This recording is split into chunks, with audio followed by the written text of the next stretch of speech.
بسم الله الرحمن الرحيم الحمد لله رب العالمين وصلى الله وسلم وبارك على نبينا محمد وعلى آله وأصحابه أجمعين أما بعد. Following up on my latest video about making dua against the kuffar and pondering about the latest developments in the world, I want to mention another very important point. The Prophet Muhammad ﷺ, in an authentic hadith related by Imam Muslim rahimahullah ta'ala, cursed 4 people. He said, لَعَنَ اللَّهُ مَنْ لَعَنَ وَالِدَهُ. May Allah curse the one who curses his father. لَعَنَ اللَّهُ مَنْ ذَبَحَ لِغَيْرِ اللَّهِ. May Allah curse the one who slaughters for other than Allah. Number 3, لَعَنَ اللَّهُ مَنْ آوَى مُحْدِثًا. And we'll explain that one. And the last one is لَعَنَ اللَّهُ مَنْ غَيْرَ مَنَارَ الْأَرْضِ.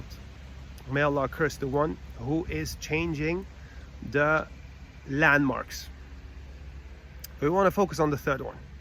لَعَنَ اللَّهُ مَنْ آوَى مُحْدِثًا. What is a muhdith? The word muhdith is the ism fa'il of أحدث يحدث إحداثا, which is to make a hadath, to make something happen. The word muhdith is used for somebody who commits something that necessitates for him to be punished, that there should be a had that's implemented on him. You know the meaning of hudud, which is like, which can go anywhere from lashing all the way to capital execution, with a number of things in between. So the Prophet ﷺ curses the one who shelters a muhdith. Now, awa means to shelter, it means to grant protection.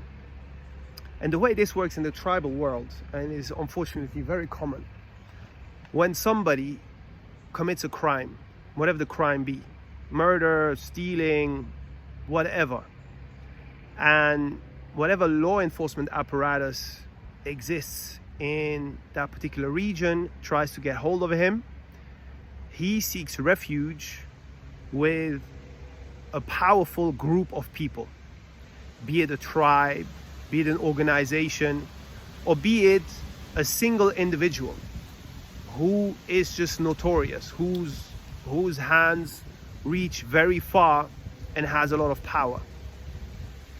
So all of a sudden, law enforcement have their hands tied.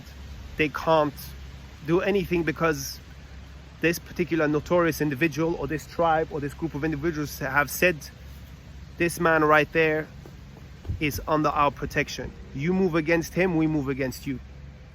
All right? That's what this means. لَعَنَ اللَّهُ مَنْ آوَى مُحْدِثًا.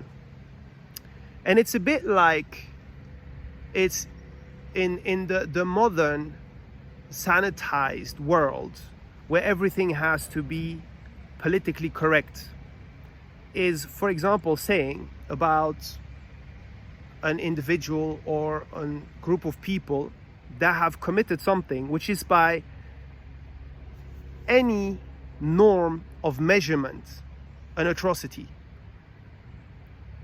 You declare that these people have the right to defend themselves, for example, or that they have the right to, name it what you want, exist. They have the right to determine their destiny, in all this kind of highly sanitized words or phrases that in the tribal or the gangster world means, y'all make a move against this one here, you're at war with us.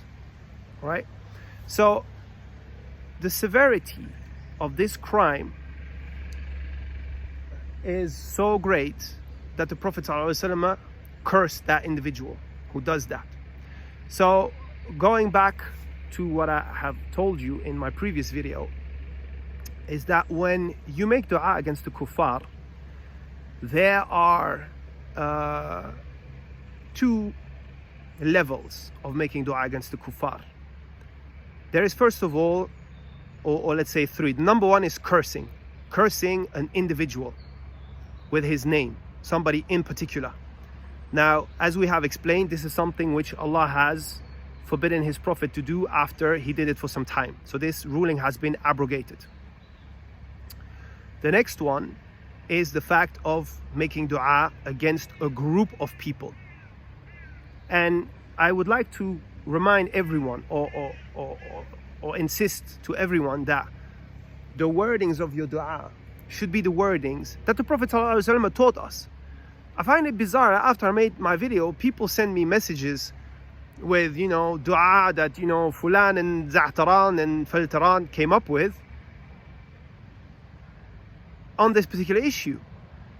Folkies, are we really going to abandon what the Prophet ﷺ had taught us because some dude came up with some fancy sounding formulation of dua? Is that how we roll?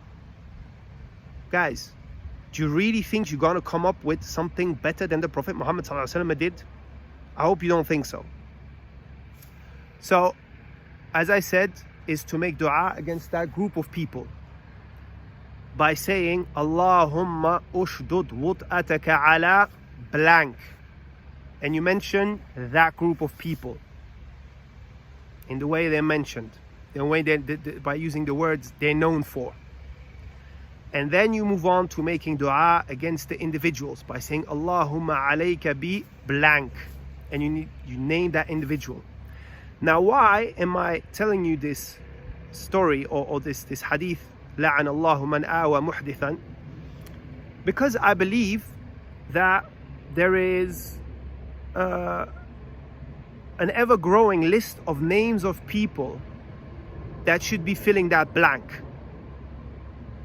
And I really want to insist that instead of following the whole media buzz and all the noise that's being made and all, folks, y'all need to get down to ibadah and make dua the way the Prophet Muhammad sallallahu alayhi wa alihi wasallam did in his day and age against certain people. Y'all need to do the same. Just against other people, because them people are not there anymore. Allah brought you other people to make dua against. That's really what it is. So you're going to say, oh, Abdullah, but there's so many of them that, hadith, la'anallah, man, it's going to have a long list of names. Yeah, we're going to have a long list of names. Big deal, isn't it? So we're going to mention these people by names in our dua. That's how it is. The Prophet ﷺ mentioned people by name, so we're going to do the same. And you have to understand that Allah doesn't need us, nor does He need our dua to do what He wants. But Allah legiferated these things for us in these kinds of situation. So whether we understand why and how and as long as you understand that this is legiferated, you should strive to do so. Wallahu ta'ala a'lam. And now I'm gonna play a short video that was recorded by friends who came on Umrah. They recorded this video from their plane.